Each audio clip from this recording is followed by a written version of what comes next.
구약 성경 제일 앞에 있는 창세기 46장 28절에서 34절까지 찾으시면 저와 여러분이 한 절씩 교독을 하겠습니다.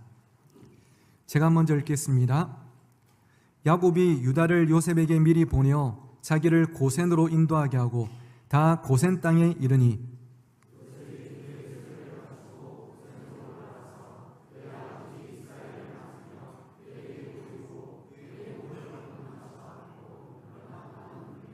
이스라엘이 요셉에게 이르되 내가 지금까지 살아있고 내가 내 얼굴을 보았으니 지금 죽어도 족하도다.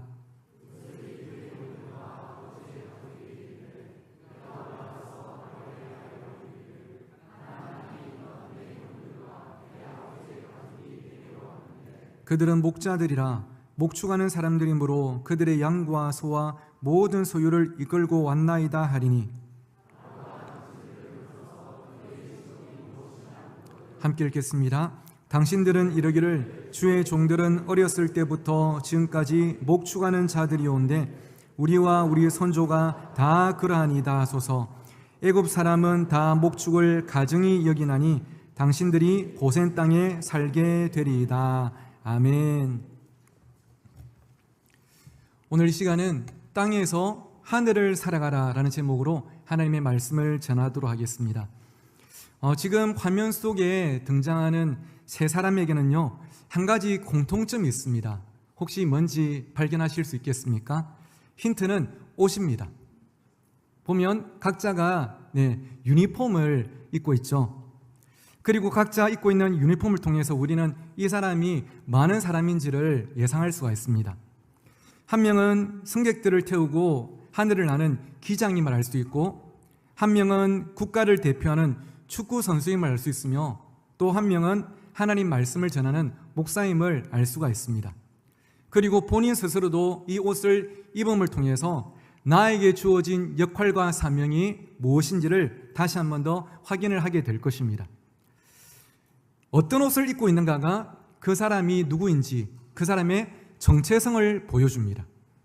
그런데 로마서 13장 14절은 하나님의 백성으로 부르심을 받은 저와 여러분이 어떤 옷을 입어야 될지를 말씀하시는데요, 화면 보시면서 함께 읽겠습니다. 시작. 오직 주 예수 그리스도로 옷 입고 정욕을 위하여 육신의 일을 도모하지 말라. 아멘. 누구로 옷 입으라고요? 주 예수 그리스도로 옷 입으라 말씀하시네요. 하나님은 여러분이 주 예수 그리스도로 옷 입고 그리스도인답게 살아가기를 원하십니다.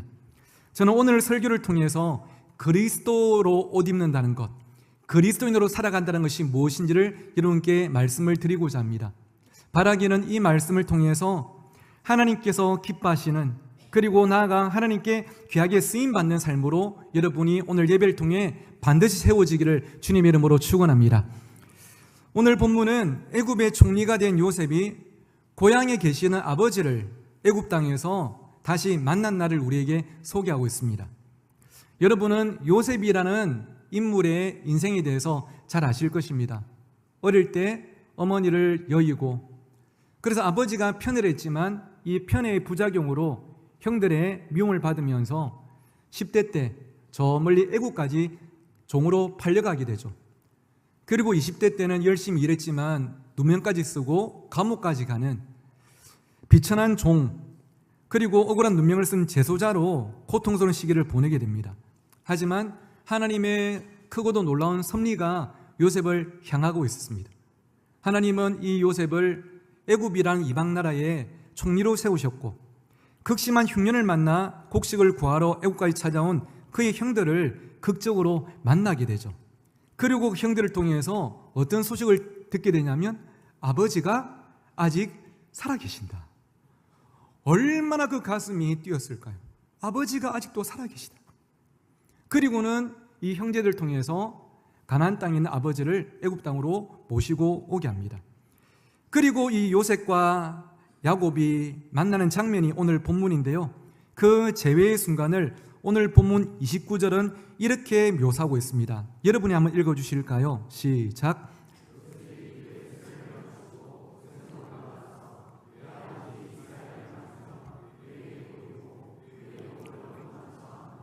얼마 동안 울매.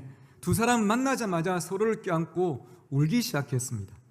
근데 여러분, 창세기에는요, 오래간만에 상봉한 가족의 만남이 몇 번 소개가 됩니다.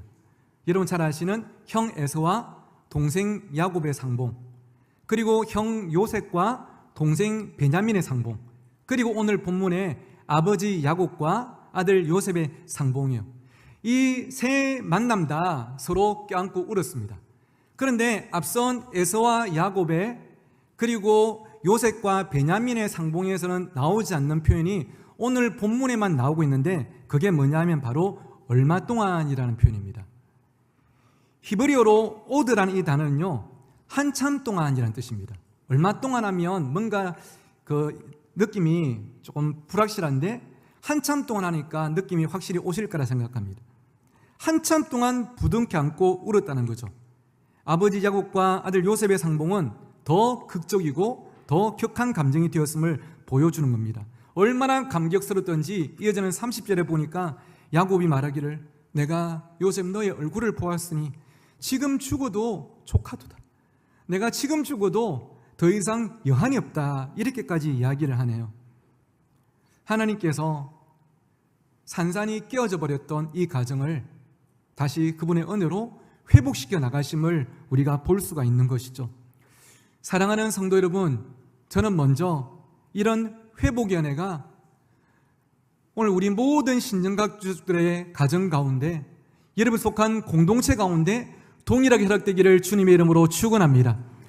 때로는 우리의 가족관계, 교우관계 등 인간관계 속에서 금이 갈 때도 있죠.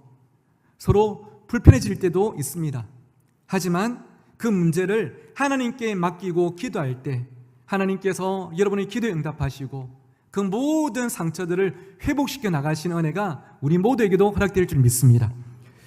그런데 아버지와의 극적인 상봉을 하자마자 요셉은 아버지와 가족들에게 즉시 이렇게 당부를 합니다. 여러분 조금 길지만 이 의미를 한번 살펴보면서 같이 한번 읽어보실게요. 시작.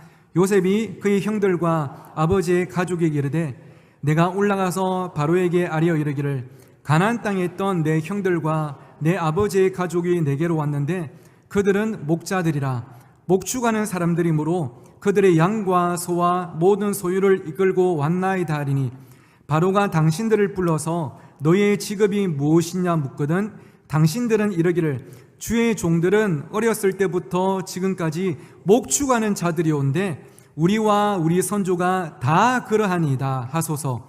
애굽 사람은 다 목축을 가증히 여기나니 당신들이 고센 땅에 살게 되리이다. 아멘. 잘 읽으셨습니다. 여러분, 요셉이 아버지와 가족들에게 무엇을 당부하고 있습니까? 나중에 애굽 왕 바로를 만나면 여러분은 조상대대로 무엇을 해왔다고 소개하라고 합니까? 목축업을 해왔다 소개하라. 그래야만 어디에 살 수 있다고요? 고센 땅에 살 수 있다. 이렇게 당부를 하고 있습니다. 왜 요셉은 가족들을 애굽의 중심지, 모든 게 갖춰져 있는 그런 도시에 모실 수 있음에도 불구하고 오히려 저 변방 지역에 있는 도시인 이 땅의 고센에 정착하려고 만들고 있을까요? 그것은 바로 자신들의 정체성 때문이었는데요. 이게 무슨 말인지 제가 두 가지로 여러분께 설명을 드리고자 합니다. 요셉이 가족들을 고센의 모심을 통해서 지키려고 했던 정체성, 그 첫 번째는요, 하나님의 백성으로서 우리는 구별된 삶을 살아야 한다는 이 민족적인 정체성 때문이었습니다. 이게 고센과 무슨 상관이 있냐면, 당시의 애굽 사람들은요, 아까 읽으신 본문처럼 목축이란 직업을 부정하게 여기고 목축하는 유목민들을 천하게 대했습니다. 마치 조선시대 때 양반들이 이 백정들을 천민이라고 그렇게 대했던 것과 같은 맥락으로 생각하시면 이해가 쉬울 것 같습니다. 요셉은 그런 애굽인들의 문화와 습성을 잘 알고 있었죠. 그래서 야곱과 가족들이 애굽 왕 바로에게 자신들을 소개하면서 우리는 목축하는 사람입니다. 예전에 키우던 양과 소와 모든 동물들을 다 이끌고 왔습니다라고 말을 하면 그들을 애굽 사람들과 도시에 함께 살도록 하지 않고 그들만 살 수 있는 땅을 주어가지고 그들이 살 수 있도록 바로가 배려할 것을 요셉이 알았기 때문이죠. 그 땅이 바로 고센이라는 땅이었습니다. 고센은 애굽의 중심지에서 멀리 떨어진 외곽에 있었기 때문에 우상을 섬기고 음행하는 이 타락한 문화의 애굽이란 이방 땅에 비록 발은 함께 디디고 살고 있어도 애굽에는 속해 있지만 하지만 그들만의 구별된 곳에서 하나님의 언약 백성으로서의 정체성을 그들이 지켜나갈 수 있었기 때문이죠. 그래서 요셉은 아버지와 가족들에게 그렇게 이야기를 하고 있는 것입니다. 다시 말하면 요셉은 이것을 알고 있었습니다. 우리 가족은 이 애굽 땅에 부귀영화를 누리러 온 것이 아니라 하나님께서 약속하신 그 민족을 이루어가는 섭리와 과정 가운데 있다는 것. 그러기 위해서 지금 해야 할 것은 애굽을 즐기는 것이 아니라 애굽 땅에서도 하나님의 백성으로서의 정체성을 지켜나가야 한다는 것. 이것을 요셉이 알고 있었던 것이죠.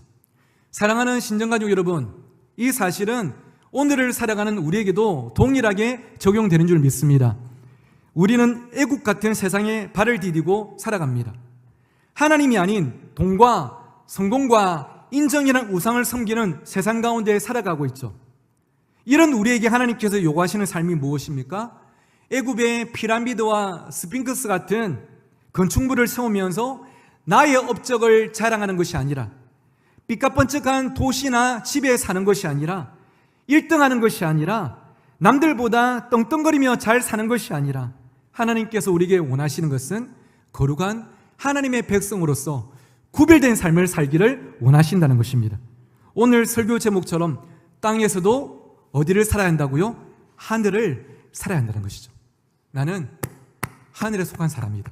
이 정체성을 잊지 말라는 겁니다. 이렇게 나는 하나님의 백성이라는 믿음이 있으면 그에게 자연스럽게 따라오는 것이 있는데요. 그게 뭐냐면 한번 따라 하시겠습니까? 당당함. 그것은 바로 당당함입니다.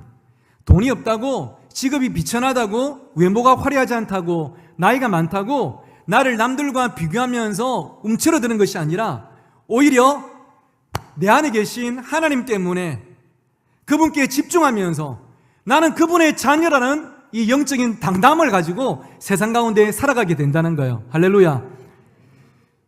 고린도후서 4장 7절은 우리에게 이렇게 말씀하죠.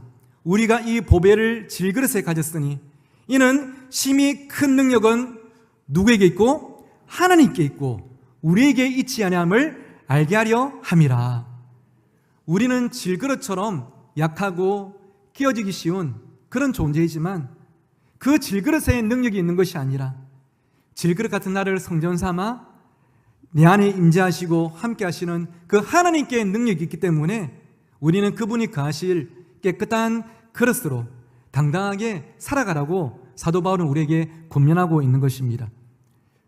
사랑하는 성도 여러분, 저는 하나님의 자녀이기 때문에 어느 누구도 빼앗지 못하는 영적인 당당함이 세상 가운데에서 어깨를 펴고 환하게 웃으면서 살아갈 수 있는 그 믿음이 저에게도 여러분에게도 꼭 있기를 주의 이름으로 축복합니다. 저는 오늘 본문 바로 뒤에 이어지는 창세기 47장에서 애굽 왕 바로 앞에 서 있는 야곱의 모습을 보면서 그것을 읽을 수가 있는데요. 여러분, 사실 야곱과 바로는 비교가 불가능한 신분의 차이가 있었지 않습니까?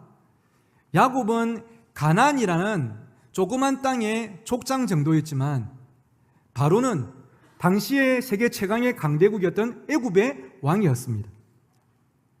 야곱은 안정적인 삶을 살 수 없고 늘 유랑하는 유목민이었지만 바로는 자신이 통치하던 애굽의 나일강을 중심으로 모든 문명을 펼쳐놓고 안정적인 생활을 매일마다 누릴 수가 있었습니다. 야곱은 바로에게 아무것도 줄 수가 없었지만 바로는 야곱만 원한다면 요셉의 아버지 그에게 모든 것들을 줄 수가 있었습니다. 비교가 안 되는 삶이에요. 그런데 여러분, 놀랍게도 이 야곱이 바로 앞에 섰을 때에 지팡이를 줍고 왔겠죠. 아이고 하고 가가지고 바로 앞에서 야곱이 바로에게 무엇을 하고 있습니까? 창세기 47장 7절과 10절이 말하고 있는데요. 요셉이 자기 아버지 야곱을 인도하여 바로 앞에 서게 하니 야곱이 바로에게 무엇을 했다고요? 축복하매. 이어지는 10절에도 야곱이 바로에게 무엇하고? 축복하고 그 앞에서 나오니라. 여러분, 야곱이 바로를 축복을 했답니다. 축복을 하면 누가 누구한테 하는 게 자연스럽습니까? 바로가 야곱에게 하는 게 자연스럽습니다.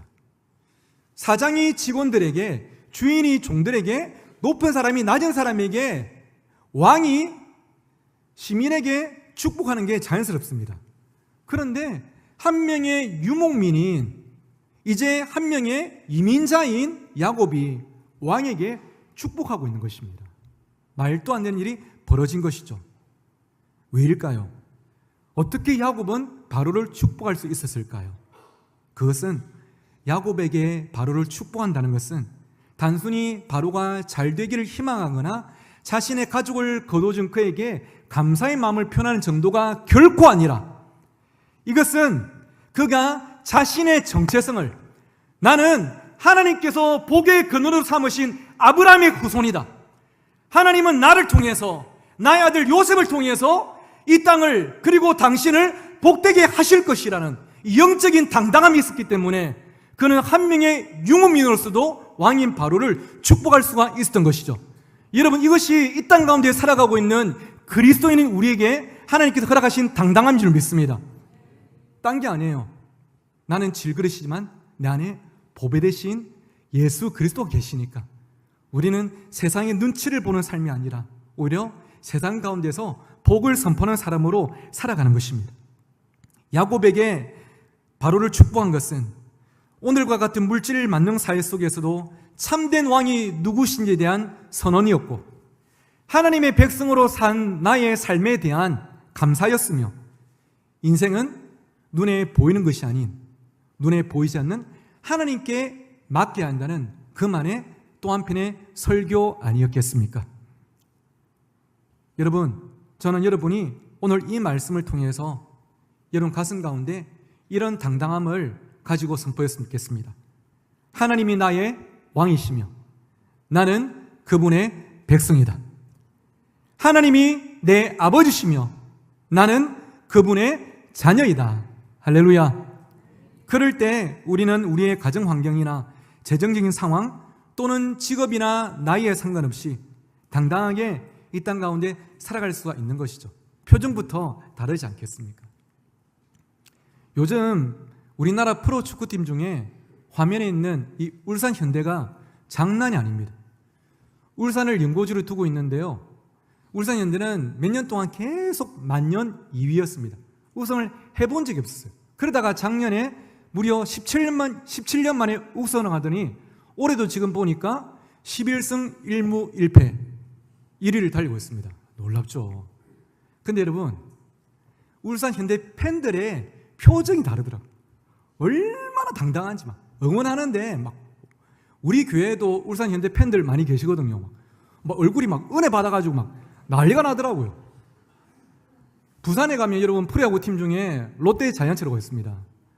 맨날 꼴등하니까 꼴등하는 롯데라고 별명이 꼴대는 꼴대. 근데 이 꼴대가 요즘 1, 2등 합니다. 설마 했는데 이게 좀 계속 이어지길래 오히려 좀 더 불안하더라고요.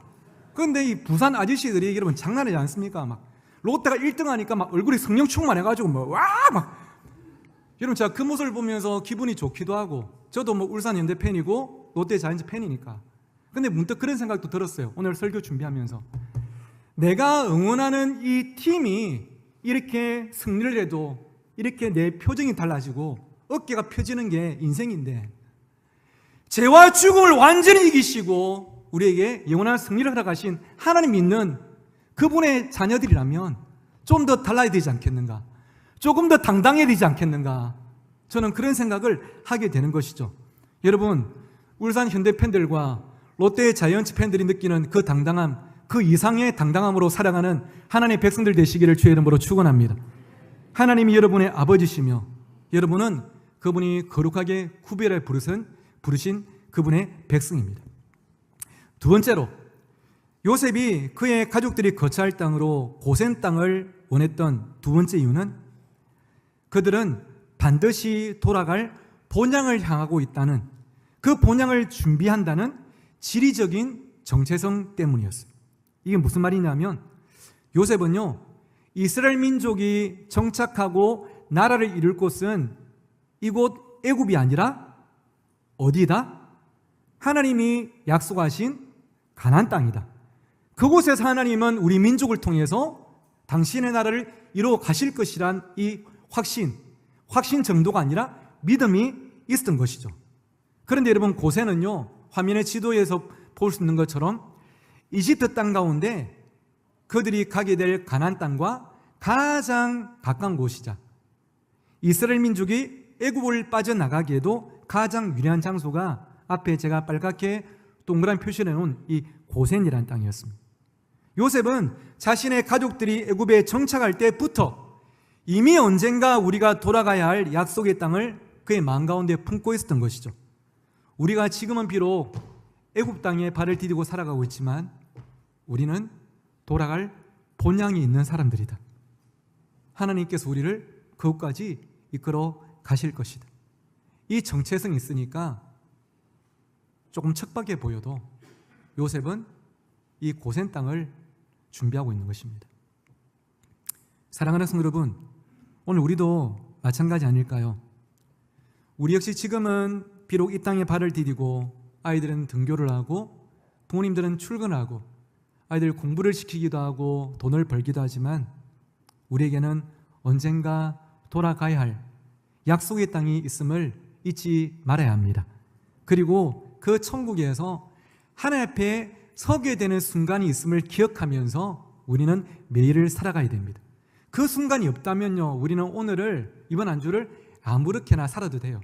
하지만 여러분, 이 하루는요, 쑥 그냥 지나가는 게 아니라 쌓이고 쌓이고 또 쌓여서 하나님 앞에 섰을 때 평가를 받게 된다는 거예요.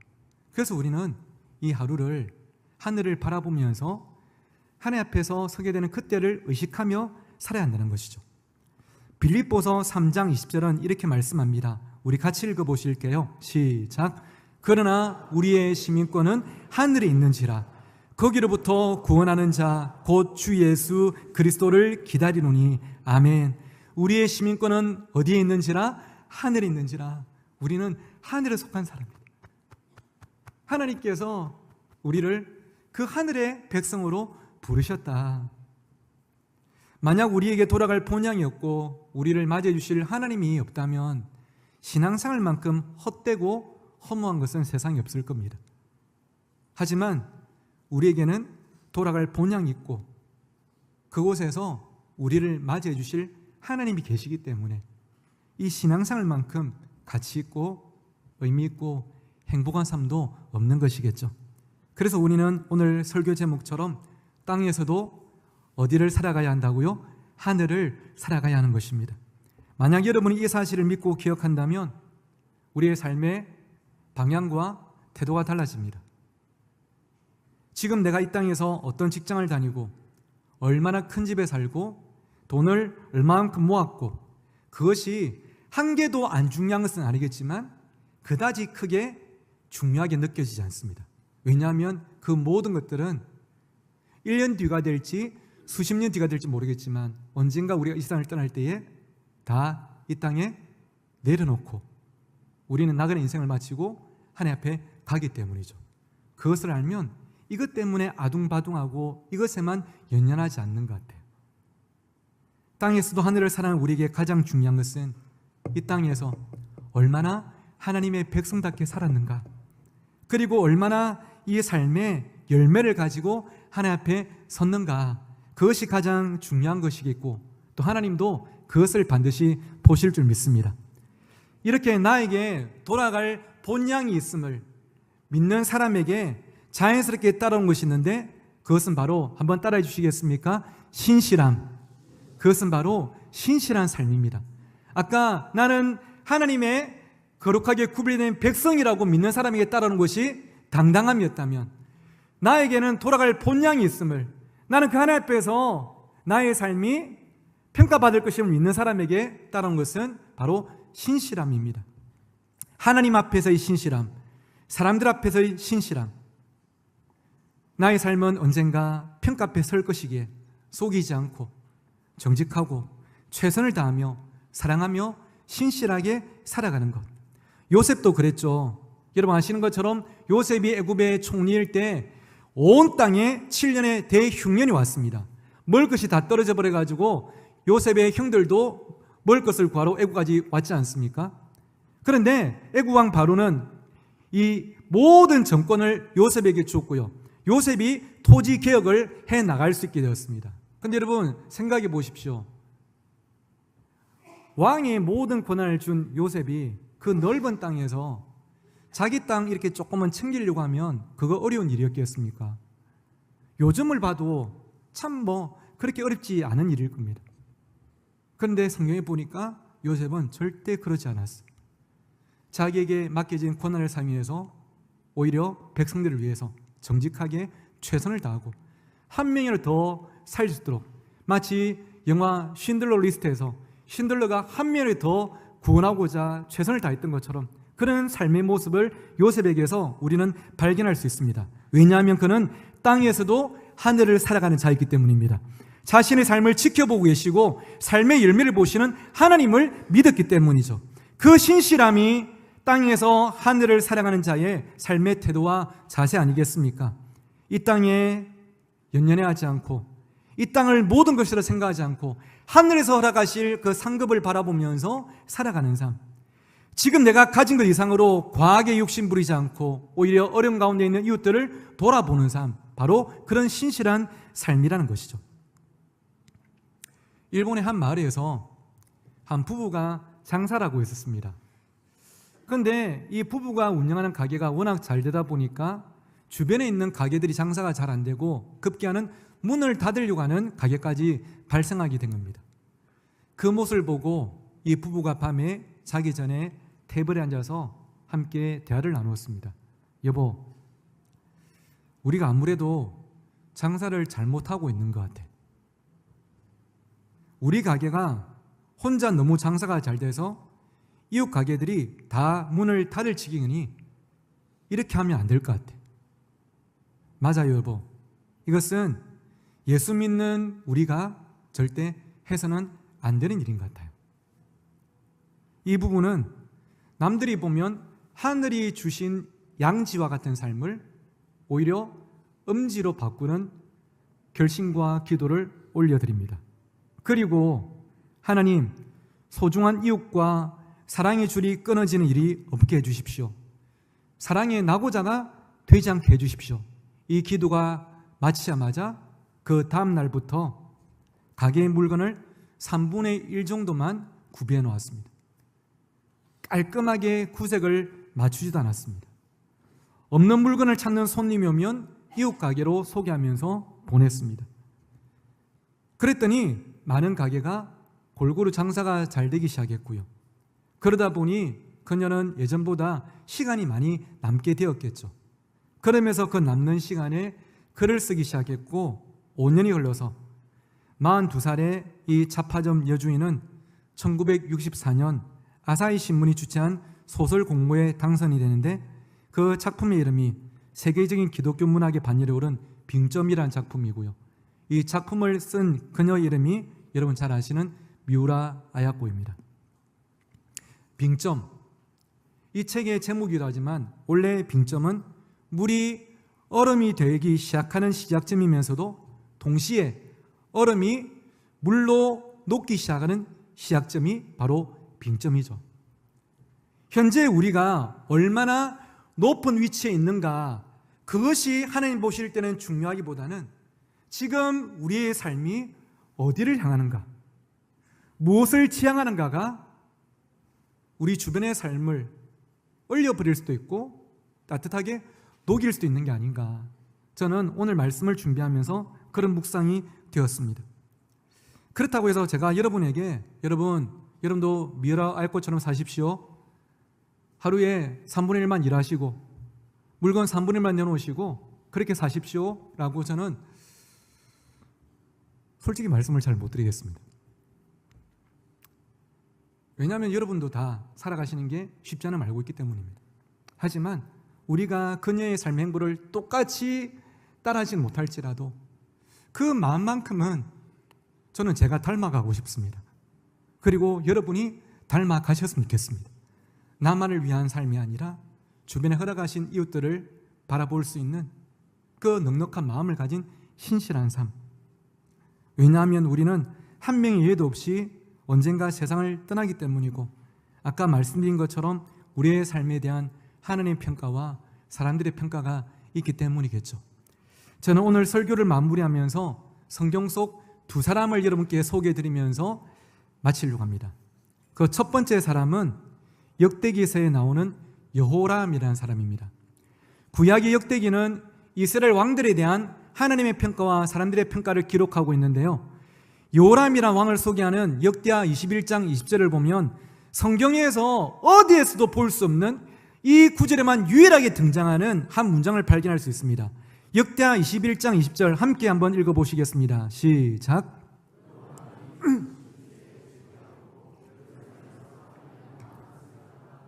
아끼는 자 없이 세상을 떠났으며 무리가 그를 다윗성에 장사하였으나 열왕의 묘실에는 두지 아니하였더라. 아멘. 여러분, 성경은 수많은 사람들의 죽음에 대해서 기록하는데 이 여호람의 죽음에 대해 기록하면서 어디에도 나오지 않는 표현을 쓰고 있습니다. 어떤 표현입니까? 아끼는 자 없이 세상을 떠났으며. 그가 죽는데 아무도 안타까운 사람이 없었다는 거예요. 이 한 절의 말씀을 통해 여호람의 삶이 어땠는지를 우리는 알 수 있습니다. 여호람이 남유다의 왕으로서 8년을 다스렸는데 아끼는 자 없이 세상을 떠났다. 그의 죽음에 아무도 슬퍼하지 않았다. 그 사람이 얼마나 악한 사람이었는가. 한 명의 평민이 아니고 왕이었기 때문에 얼마나 사람들을 더 아프고 고통스럽게 했는가를 알 수 있는 것이죠. 아끼는 자 없이 죽었다. 그 평가를 받은 여호람을 보게 됩니다. 그런데 저는 이런 여호람과 전혀 다른 평가를 받는 한 사람을 여러분께 소개해드리고 싶은데요, 그녀는 바로 신약 성경에 나오는 다비다라는 여인이었습니다. 도르가라고도 하죠. 사도행전 9장을 보면 욥바라는 도시에 이 다비다라는 여제자가 있었는데, 그녀는 늘 선행과 구절하면서 주위 사람들에게 힘과 위로를 주는 삶을 살았습니다. 사람들이 그녀를 사랑했고 그녀도 사람들을 사랑했습니다. 그런데 그랬던 그녀가 몸이 아프기 시작하더니 죽게 되었습니다. 그녀가 죽었을 때 그녀와 함께 교제하던 과부들이 그 근처에 있던 베드로에게 사람을 보내어서 베드로를 데리고 옵니다. 그리고 베드로에게 하는 말이 사도행전 9장 39절에 보니까 모든 과부가 베드로 곁에 서서 울며 도르가가 그들과 함께 있을 때에 지은 속옷과 겉옷을 다 내보이거늘. 그 과부들이 모여서 도르가가 직접 지어서 주었던 속옷과 겉옷을 다 보여주면서 이 모든 것들이 도르가가 우리한테 만들어준 겁니다. 도르가가 우리에게는 이런 사람이었습니다. 그런데 왜 이렇게 좋은 사람을 하나님께서 데려가십니까? 도르가 좀 살려주십시오. 주변에 있던 모든 사람들이 도르가의 죽음을 슬퍼하면서 오히려 도르가를 살려달라고 베드로에게 간청하고 있죠. 그러자 베드로가 무릎을 꿇고 하나님께 간절히 기도하고 이 도르가 다비다를 살려내는 기적이 사도행전 9장에 소개가 됩니다. 여러분, 여호람과 다비다를 소개드린데요, 여호람은 남유다의 왕이었습니다. 모든 백성들이 그를 알고 있었고 그는 모든 사람들의 관심의 대상이었습니다. 하지만 성경은 그의 삶을 어떻게 평가한다고요? 아끼는 자 한 명 없이 세상을 떠난 자. 반면에 다비다는 남유다의 여왕도 한 도시의 지도자도 아니었습니다. 그냥 욥바라는 작은 도시에서 이웃들과 사랑하고 나누며 함께 살아갔던 한 명의 그리스도인일 뿐이었어요. 그런데 그녀의 죽음을 수많은 사람들이 울며 안타까워하고 되돌려 놓고 싶어합니다. 사람들이 그녀를 얼마나 사랑했는지, 그녀가 사람들에게 어떤 의미인지를 잘 보여주는 대목이 아닐 수가 없습니다. 그래서 결론적으로 오늘 함께 예배하고 있는 사랑하는 성도 여러분, 저는 여러분에게 오늘 이 말씀을 통해서 도전하고 축복하고 싶은데요, 저는 여러분이 오늘 이 다비다와 같은 삶으로 이웃들과 하나님께 기억되기를 주님의 이름으로 간절히 축원합니다. 그 장로님, 내가 정말 닮고 싶은 훌륭한 분이었어. 내가 교회 다니면서 그분의 모습을 보면서 내가 지금까지 신앙생활을 해올 수가 있었어. 그 권사님, 내가 그 권사님과 함께 시간을 보내면서 그분을 통해 얼마나 많은 사랑을 받았는지, 그분은 사랑 그 자체였어. 그 집사님이 우리 교회에 계셔서 우리 교회가 얼마나 분위기가 밝고 남들이 잘 안 하려고 하는 일도 얼마나 잘 감당하시는지, 그 집사님은 우리 교회의 보석과 똑같은 분이었어. 저는 그런 평가를 여러분께서 꼭 받으실 수 있으면 좋겠습니다. 그러기 위해서는 땅에서도 하늘을 사랑하는 사람으로서의 당당함과 신실함이 우리의 삶에 내재되어 있어야 되겠죠. 여러분께 이렇게 말씀을 드리고 싶습니다.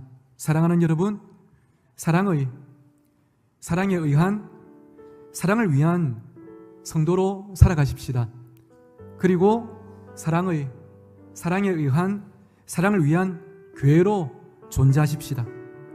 이번 한 주도 우리는 이 땅에 발을 디디고 삽니다. 오늘 예배가 마치고 나면 여러분은 나가서 대중교통을 함께 이웃들과 타게 될 것이고요. 아이들 아침에 학교로 보내고 여러분도 서둘러 출근하기도 하겠죠. 그리고 이웃들을 만나기도 하고 장사를 하기도 할 것입니다. 하지만 이 땅에 매여 있는 삶이 아니라, 이 땅만을 위해 사는 삶이 아니라 늘 우리의 믿음의 시선은 하늘을 바라보면서 땅에서도 하늘을 사는 자, 땅에서도 하늘에 속한 자, 땅에서도 하늘을 소유한 자, 그런 저와 여러분 모두의 삶이 되시기를 다시 한 번 더 간절히 축원합니다.